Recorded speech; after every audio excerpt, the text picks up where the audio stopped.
dalam keadaan sehat walafiat. Pada kesempatan ini sebelum kita mengikuti pembelajaran tentang apa yang ingin Ibu sampaikan nanti di dalam pembelajaran PAI, marilah kita berdoa terlebih dahulu. Silakan dipimpin oleh satu orang. Siap berdoa.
Astagfirullahaladzim. dengan memejamkan mata. Pejamkan mata kalian. Bagaimana kalian nanti, apapun pengalaman kalian dalam kehidupan ini, kalian sudah 14 tahun saat ini ya. Banyak perjalanan kehidupan yang sudah kalian lalui. Ada itu yang menyenangkan, ada itu yang menyedihkan, atau ada itu hal-hal yang menurut kalian keinginan yang tidak sesuai, menurut kalian. Harapannya banyak, tetapi tidak keinginan itu tidak tercapai sesuai dengan harapan. Boleh ya, sambil pejamkan mata kalian semuanya. Boleh? Pejamkan mata kalian semuanya. Tekuk dadanya selama 3 kali. 1, astagfirullahaladzim. Sekali lagi, astagfirullahaladzim, astagfirullahaladzim. Coba pejamkan matanya sambil memikirkan apa yang kalian rasakan selama ini. Apa yang kalian rasakan selama ini? Ya. Pernahkah kalian merasakan kegagalan? Pernahkah kalian merasakan kesedihan dalam hidup? Pernahkah kalian merasakan ada sesuatu hal yang kalian inginkan tapi saat ini belum tercapai? Ya. Di saat orang lain, ya Allah, di saat orang lain terpenuhi kebutuhannya dengan cepat, kenapa diri saya tidak seperti itu? Tetapi renungkanlah anakku, tetapi saya tidak seperti yang lain.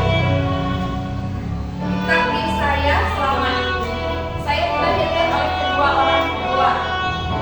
Tapi saya tidak saya tidak merasa menyesal dilahirkan oleh seorang ibu saya. Walaupun tidak sama dengan orang lain. Kalau orang lain menginginkan sesuatu pasti cepat tercapai. Tetapi kalau dengan diri saya tidak. Alhamdulillah kalau saya sudah punya uang. Ya Allah, saya tidak menyesal dilahirkan oleh kedua orang tua saya. Saya tidak menyalahkan takdir saya. Di saat orang lain masih ada yang mendampingi ibu atau ayah, saat ini ibu saya sudah tidak ada, ayah saya sudah tidak mendampingi saya. Di saat orang lain dipeluk sama orang tuanya, ibu saya sudah pergi untuk mencatat jauh sekali. Tetapi untung saya masih punya kakek, saya masih punya nenek, saya masih punya teman-teman yang begitu setia dengan saya. Ya, anakku, bisa kalian bayangkan apa saja yang kalian rasakan untuk kalian gagal atau untuk kalian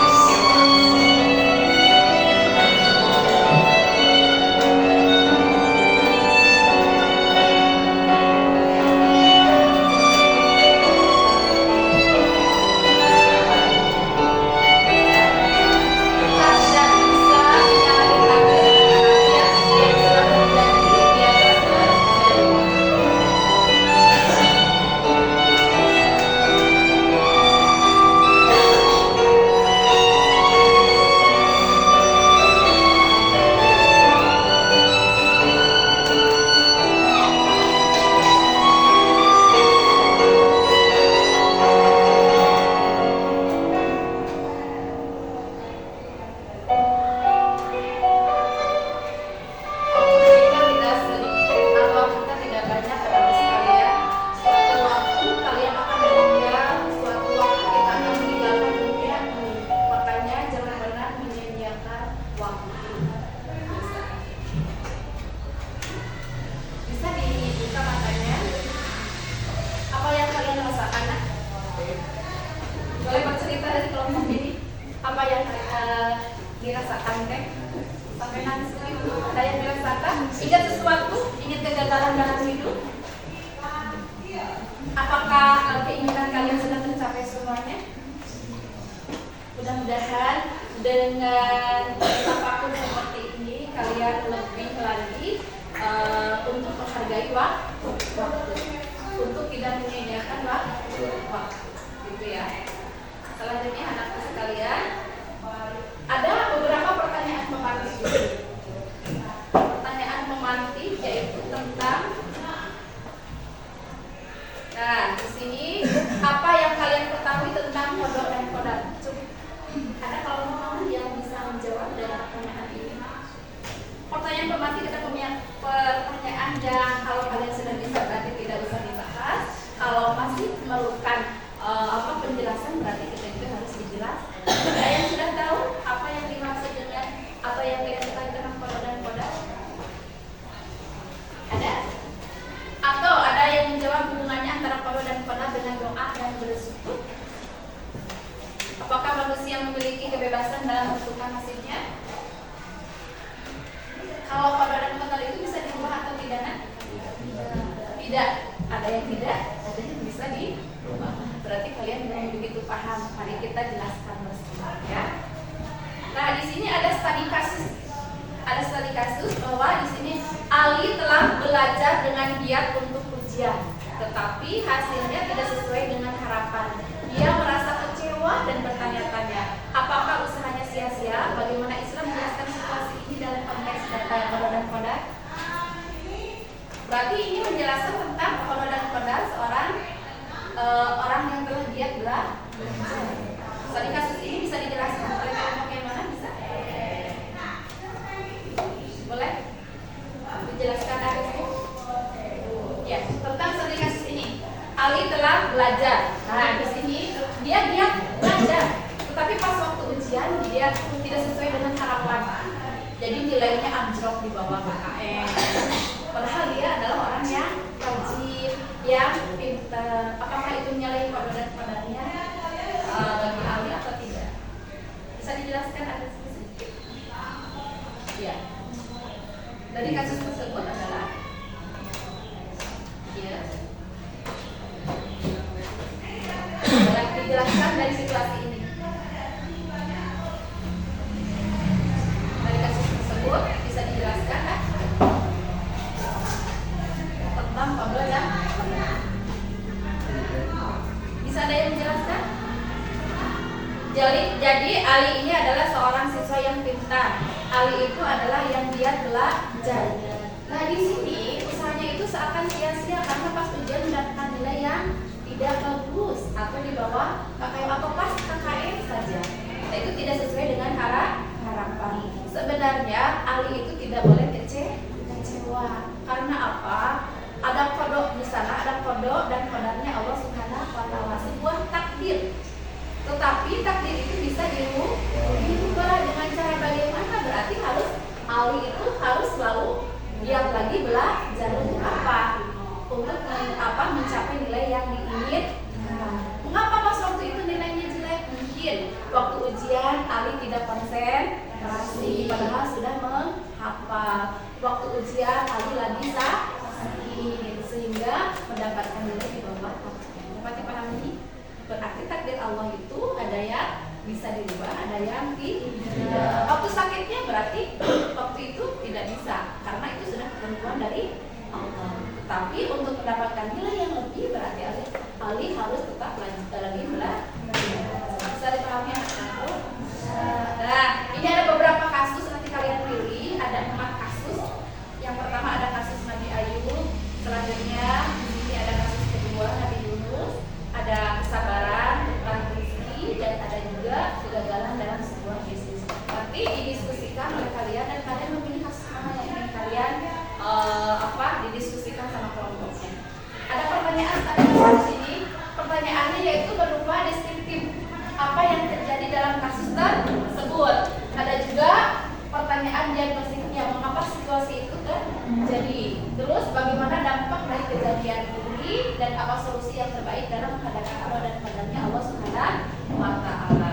Selanjutnya ada metode studi kasus yang metode digunakan dalam studi kasus hari ini, yaitu tentang metodenya menggambarkan atau deskriptif ya. Metode yang digunakan adalah metode deskriptif, menggambarkan situasi yang ada dengan kenyataan yang ada di dalam tadi kasus dan siapa yang menjadi tokoh di dalam itu.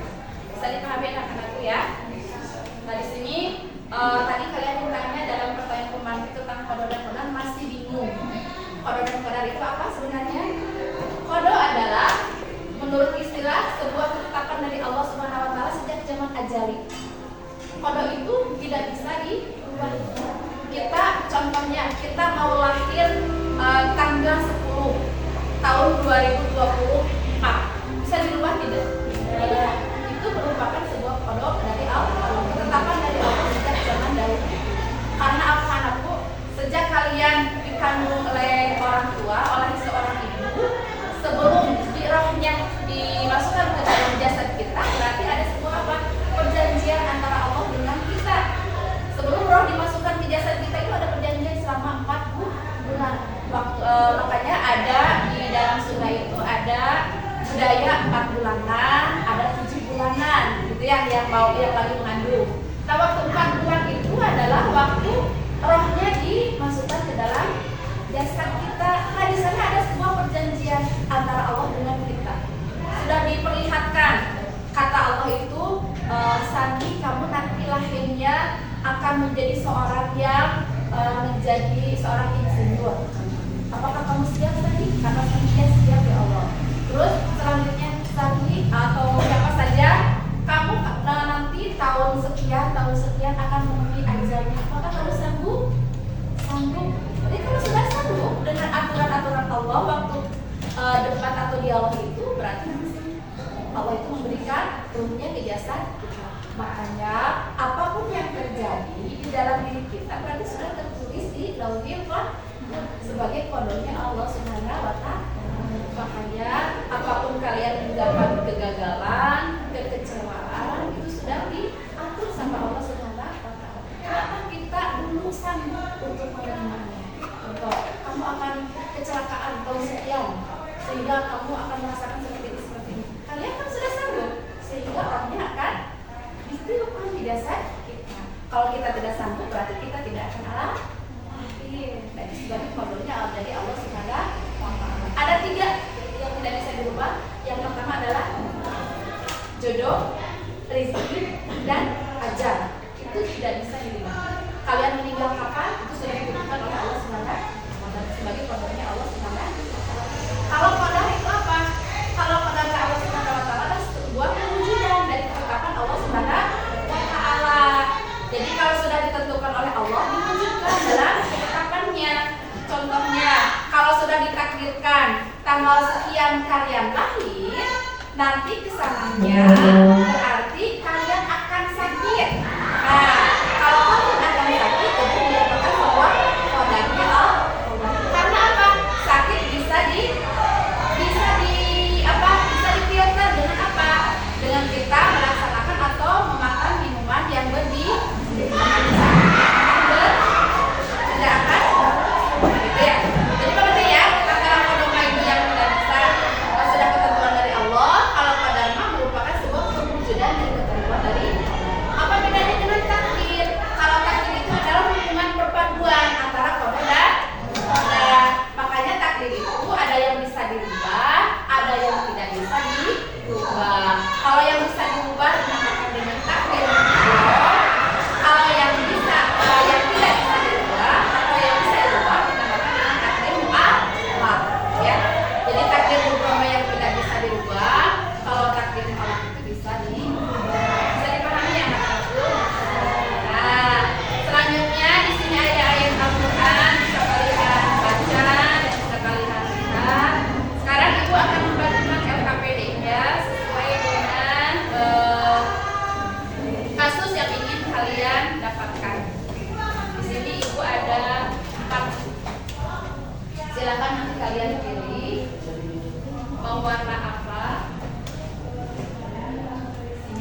berarti kasus nomor 4.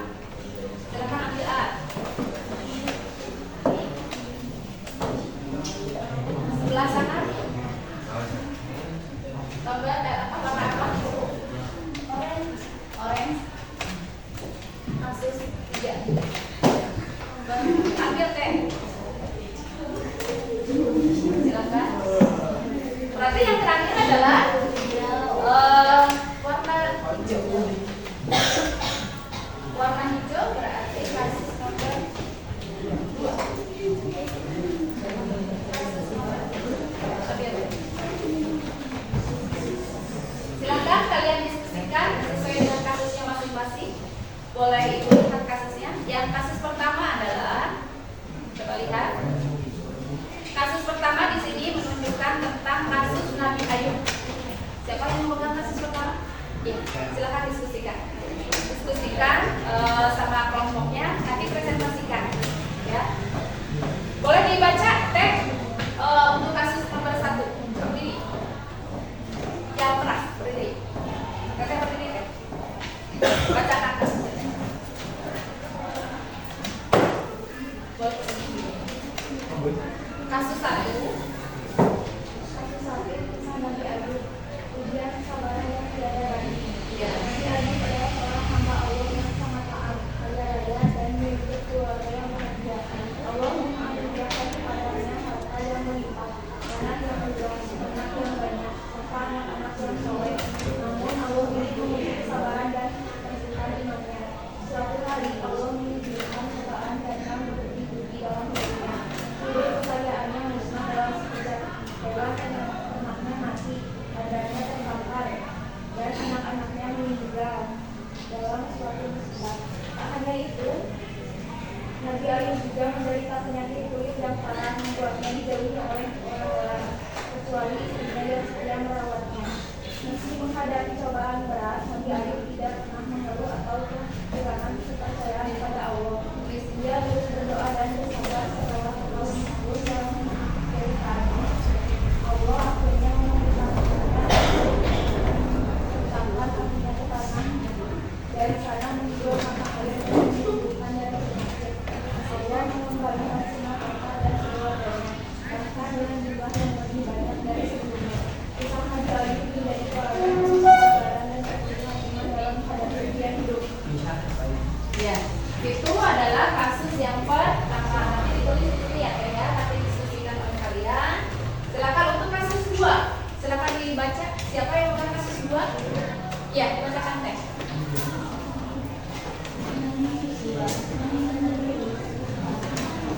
Ya.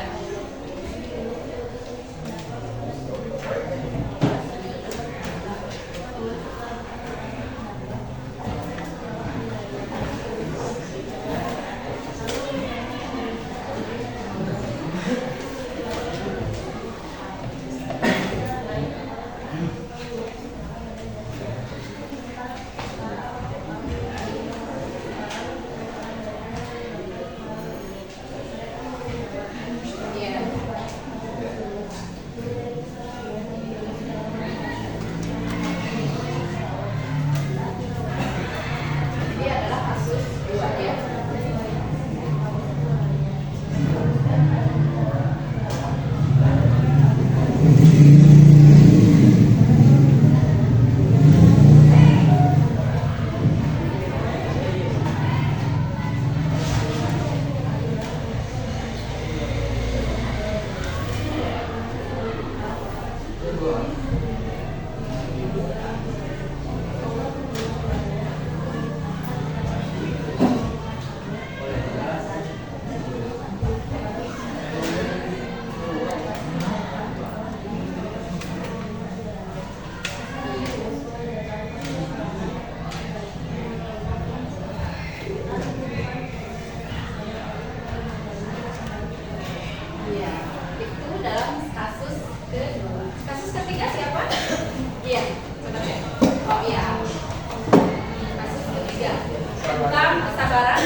Rizky adalah seorang pemuda yang hidup semangat dalam meraih cita-cita. Sejak kecil, ia bercita-cita menjadi dokter agar bisa membantu banyak orang.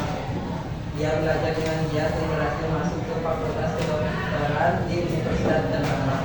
Namun, saat mendekati ujian akhir, sebuah musibah menimpanya. Rizky mengalami kecelakaan lalu lintas yang menyebabkan kakinya cedera parah. Dokter mengatakan bahwa ia harus menjalani pemulihan dalam waktu yang lama dan tidak dapat mengikuti ujian lulusan tahun itu. Semua kerja kerasnya selama bertahun-tahun terasa sia-sia.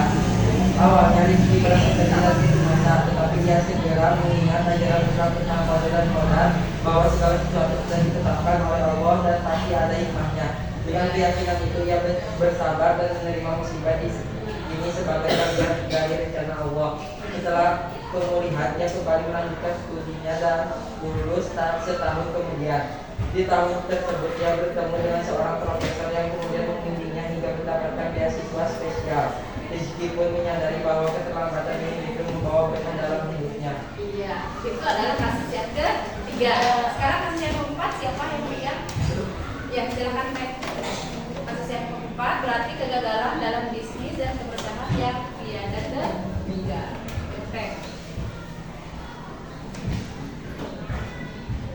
Kegagalan dalam bisnis dan keberpapasan yang terburuk. Siti adalah seorang ibu rumah tangga yang ingin melanjutkan ekonomi keluarga. Dia berusaha dan lebih bisnisnya dalam kegagalan dalam beberapa bulan kemudian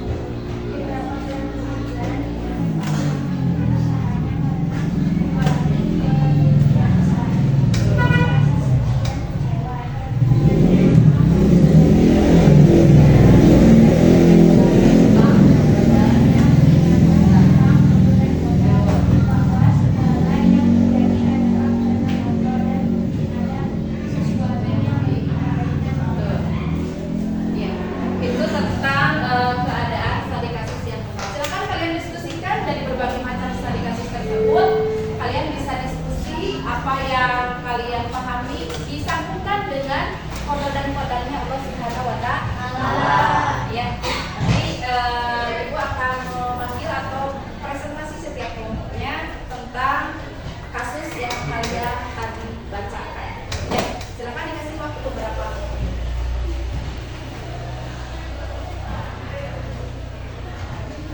Ingat pertanyaan selanjutnya di sini ada pertanyaan secara deskriptif, diagnostik, evaluatif, dan solusinya.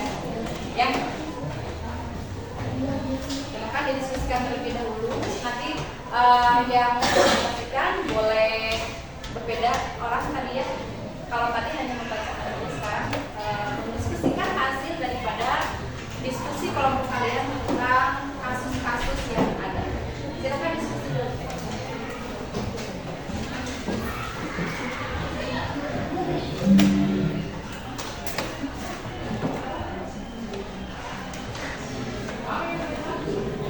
Masuk di sini ya dari beberapa ini. Terus metodenya menggambarkan kasus berdasarkan fakta dan data yang ada.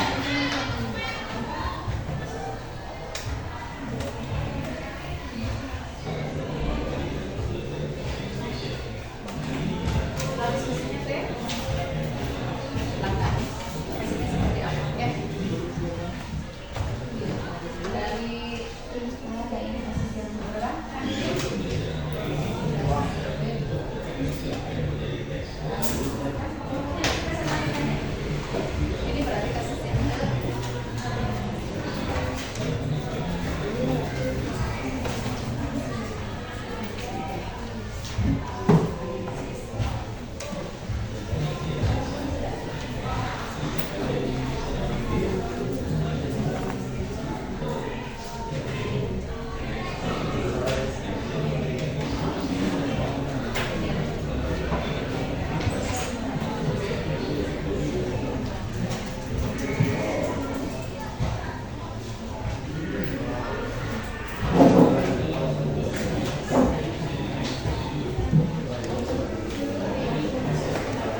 Ini berarti hasil diskusinya ya.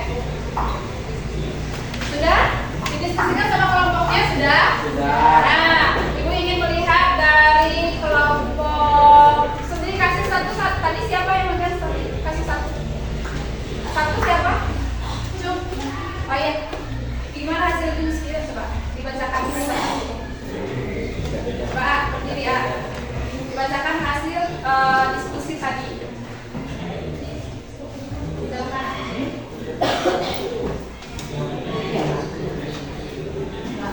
Hasil diskusi dari studi kasus pertama.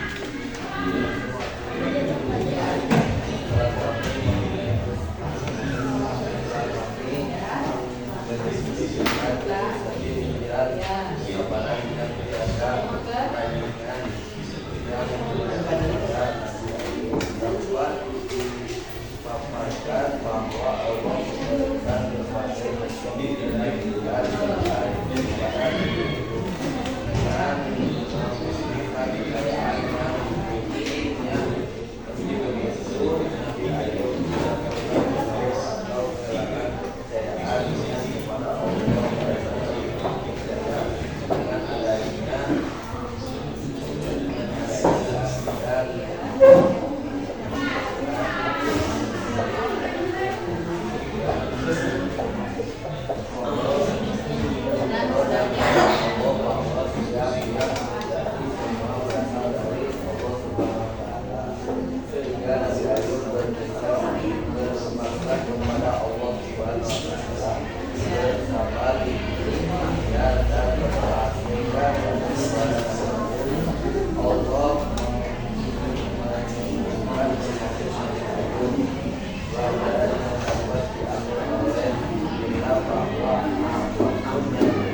sudah kecewa berat, lalu larilah ke lautan, gitu ya. Jadi semuanya tidak dikembalikan kepada Allah. Makanya oleh Allah itu diberikan sebuah ujiannya, yaitu di terkam. Karena pada waktu itu di lautan itu siapakah yang kata kaum itu yang membawa kesialan di kapal kita siapa? Ternyata menunjuk semuanya ke Nabi Yunus. Jadi Nabi Yunus yang langsung terjun ke lautan, dimakan sama ikan selama bertahun-tahun. Nah setelah itu Nabi Yunus mengamalkan doanya apa? La ilaha illa anta subhanaka inna kunna minadz dzalimin. Nah itu bisa dipercaya atau bisa diamalkan oleh kita. Kalau kita terjepit dalam sesuatu hal, bacakan doa itu. Nabi Yunus. Maka Allah mendengar doanya, maka dikembalikanlah Nabi Yunus ke daratan. Pas di daratan, umatnya sudah beriman. Gitu ya. Jadi segala sesuatu kalau kita menghadapi kegagalan, kekecewaan hidup, harus kembali lagi kepada Allah. Jangan meninggalkan Allah yang menciptakan kita. Ya, kasih ya sekali lagi untuk kelompok 2. Ya. Akhirnya yang dibacakan kasus yang ketiga dari silakan Teh. Kasusnya seperti apa? Hasil diskusinya seperti apa? Ya.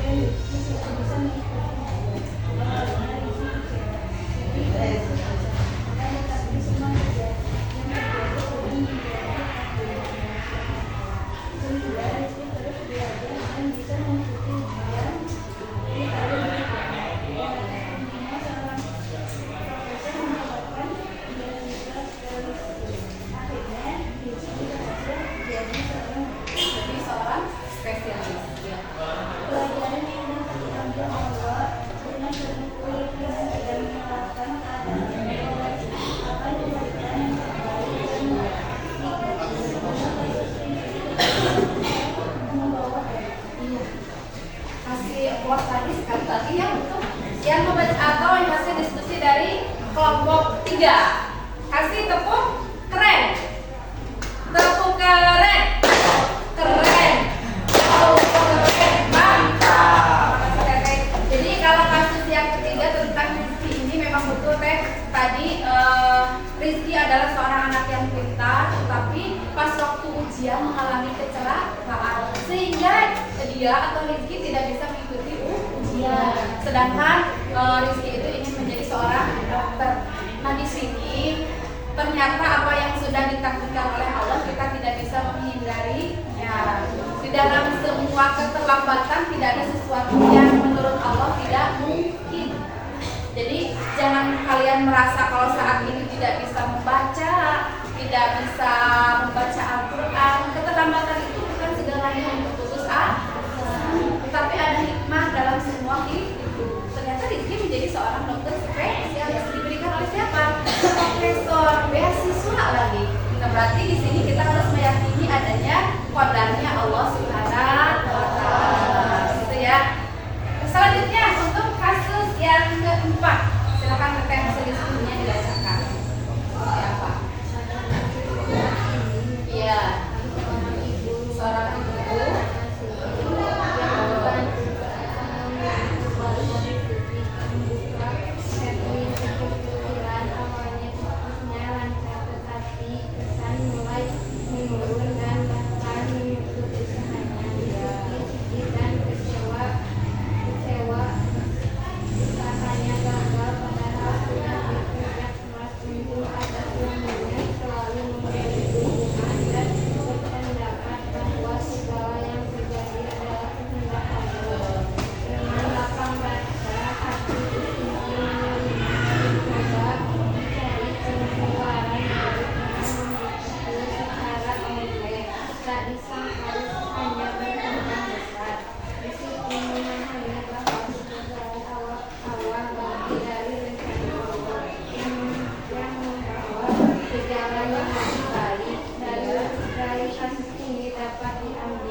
kasus tadi Bu Siti bisa disimpulkan. Tapi sebelumnya kita kasih tepuk keren untuk studi kasus nomor 44. Tepuk keren.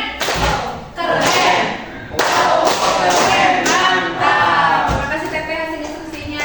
Kasus 4 tadi adalah Bu Siti seorang yang awalnya beliau itu membuka catering kecil-kecilan, tetapi berjalannya waktu menjadi besar, tapi pas kesananya menjadi bangkrut. Nah, pasti rasa kecewa Bu Siti pasti bisa dirasakannya. Asalnya mempunyai dagang catering yang begitu laku, sekarang tidak laku.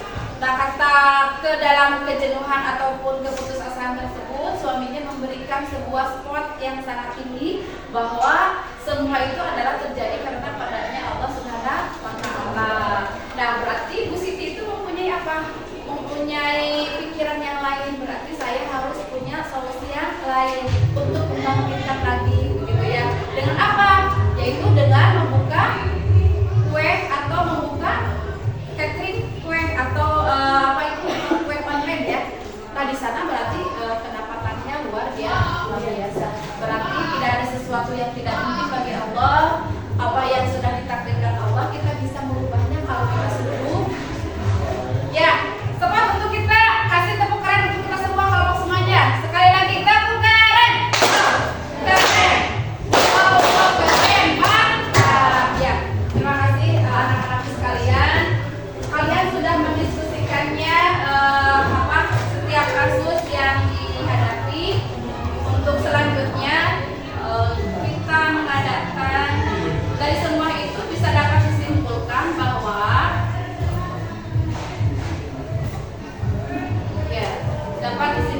bahwa sebagai seorang yang beriman ya, sebaiknya kita yakin dengan sepenuh hati bahwa segala ketentuan dari Allah Subhanahu wa Ta'ala itu adalah terjadi ditentukan oleh Allah Subhanahu wa Ta'ala yang disebut dengan qadanya Allah Subhanahu wa Ta'ala. Karena qada itu berasal dari sejak kita zaman sejak zaman dahulu.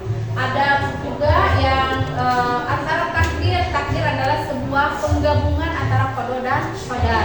Takdir itu ada takdir mubrom yang tidak bisa dirubah, ada takdir alam yang bisa dirubah. Contohnya seperti apa? Kalian kalau ingin bisa, asalnya kalian jangan menjudge diri sendiri tidak bisa. Saya tidak bisa matematika, berarti sudah menjudge diri sendiri.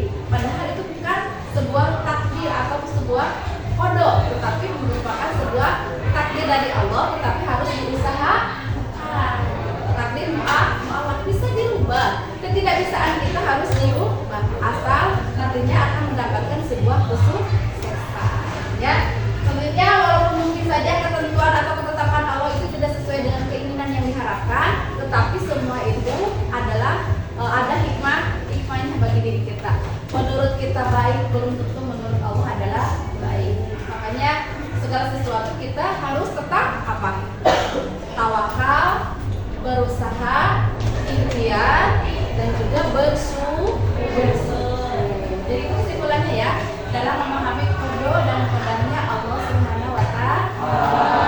Dapat dipahami anak-anakku?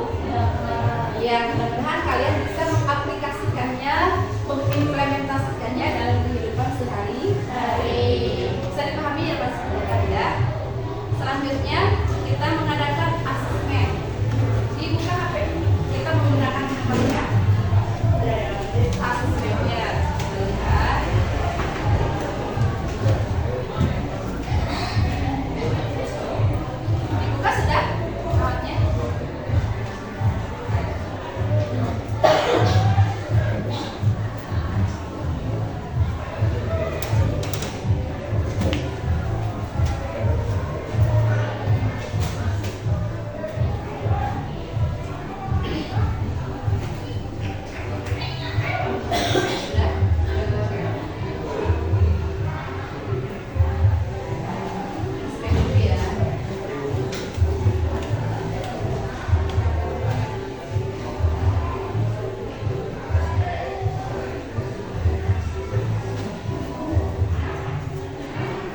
Siapakah yang betul menjawab? Masih Linda memimpin selanjutnya. Nomor 8. Takdir mukrom adalah sebuah takdir Allah ya. Mukrom, tadi ada mukrom, ada mu'alak.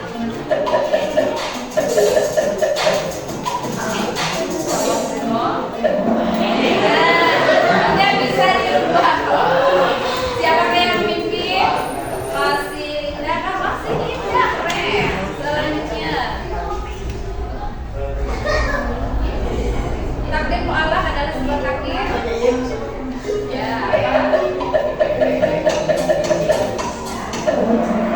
Ya, bisa dirubah dengan doa dari siapakah? Masih Linda, masih Linda. Selanjutnya, Satria. Terakhir, seorang bayi ditetapkan akan lahir pada tanggal tertentu di keluarga tertentu termasuk pada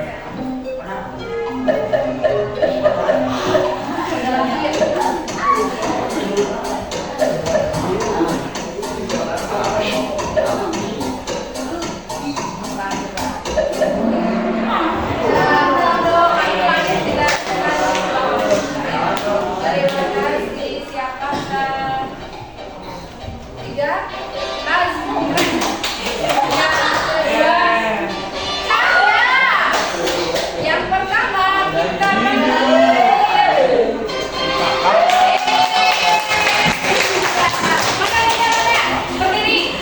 berdiri teh. Nah ini ya, terima kasih teteh, berarti pengalamannya sudah bagus dan ini hanya merupakan sebuah motivasi bagi diri kalian bahwa pemahaman kalian bisa dipahami ya. Yang pertama tadi Linda, yang kedua saya, yang ketiga adalah selanjutnya ada Satria, semuanya bagus-bagus, tapi ini hanya memotivasi saja untuk selalu belajar. Bisa dipahami anak-anak seperti di sini ya.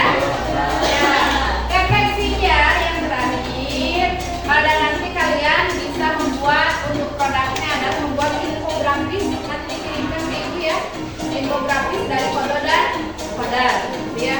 Dan kita refleksi untuk pelajaran hari ini mulai di paket. Ini sudah ya, kita buat saja.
berusaha, tawakal, ikhtiar, dan juga bersyukur.